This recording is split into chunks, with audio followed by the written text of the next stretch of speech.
সাধারণ বিধানসভা নির্বাচন 2026-এ মাননীয় নির্বাচন কমিশনের নির্দেশে আলিপুরদুয়ার জেলা প্রশাসনের তত্ত্বাবধানে জেলা জুড়ে সম্পন্ন হল হোম ভোটিং।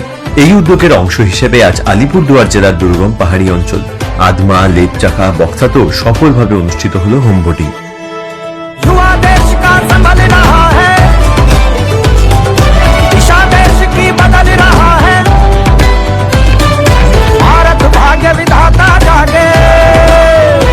হোম ভোটিং এর এই বিশেষ ব্যবস্থার মাধ্যমে সিনিয়র সিটিজেন, বিশেষভাবে সক্ষম ব্যক্তি এবং জরুরি পরিষেবার সঙ্গে যুক্ত ভোটারদের বাড়িতে পৌঁছে দেওয়া হয়েছে ভোটাধিকার প্রয়োগের সুযোগ।